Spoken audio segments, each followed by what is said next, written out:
नमस्कार दोस्तों, technical Autotech में आपका स्वागत है। दोस्तों आज अपने पास टोयोटा का इनोवा है और इसमें कस्टमर का कंप्लेंट है कि इसके अंदर इंजन वाइब्रेशन कर रहा है, साथ में इसके अंदर चेक लाइट ऑन है। तो इस फॉल्ट को अपन डायग्नोस करेंगे और क्लियर करेंगे। तो आपको एक बार मैं प्रॉब्लम दिखाता हूँ। तो गाड़ी को एक बार मैं स्टार्ट करता हूँ। तो स्टार्ट किया और देखेंगे जैसा भी मैं एक्सीलेट करूँगा ना, तो यहाँ पे चेक लाइट आएगी।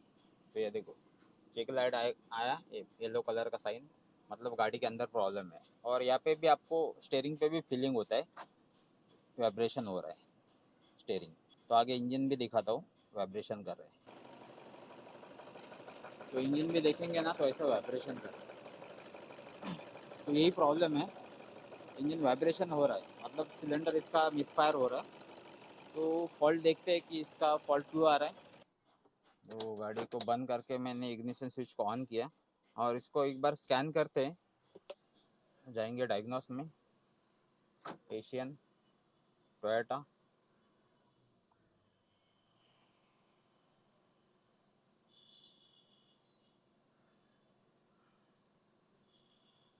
सिक्सटीन पिन चेक लाइट आ रहा है, मतलब गाड़ी के अंदर प्रॉब्लम है, तभी ये चेक लाइट आती है, engine check light.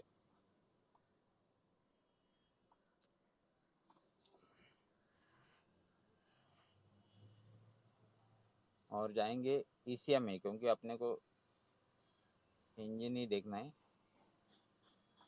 Okay, read fault code करेंगे।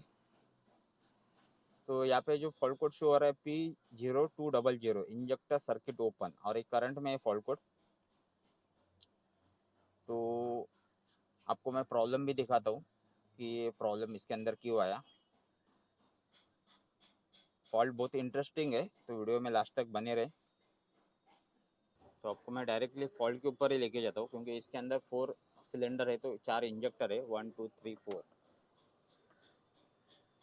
तो अपन है ना डायरेक्टली आपको फॉल्ट दिखाता हूँ।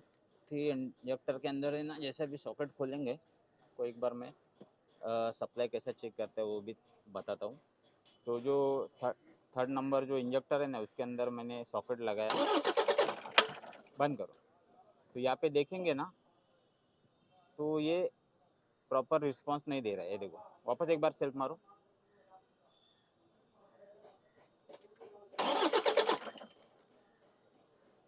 मारो एक बार, बंद है। तो इसमें क्या हो रहा है कि गाड़ी जैसा भी अपन करेंगे ना, तो हल्की चालू रहेगी, लेकिन इसके अंदर कुछ भी रिस्पांस नहीं है।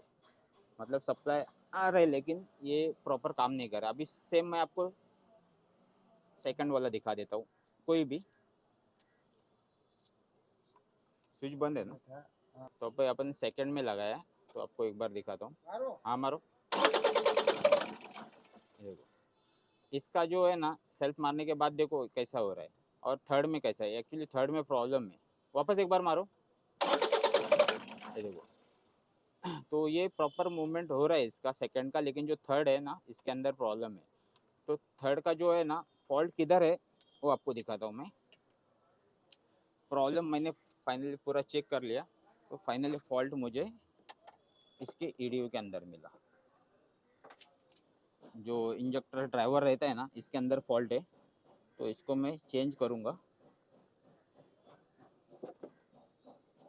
और आपको दिखाता हूँ, क्योंकि उसका मैंने कनेक्टिविटी चेक किया था, ये प्रॉपर वायरिंग बराबर है। ये डायरेक्ट ये ईडीयू के अंदर ही प्रॉब्लम है। तो इसको अपन चेंज करेंगे।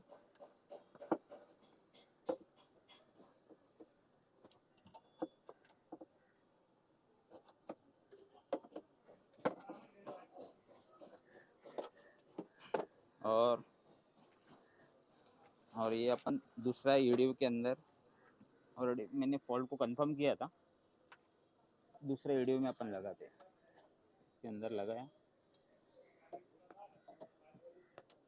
सेकेंड लाया हुआ है, और एक बार चेक करते हैं।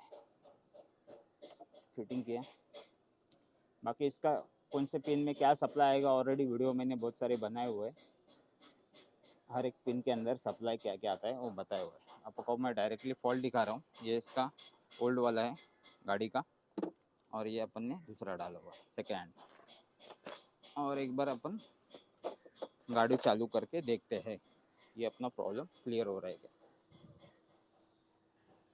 हाँ मारो। तो ये अपना पूरा वाइब्रेशन बंद हो गया, इंजन एकदम साइलेंट हो गया। ये पहले ऐसा हिलता था, अभी हिल नहीं रहा है। ठीक है,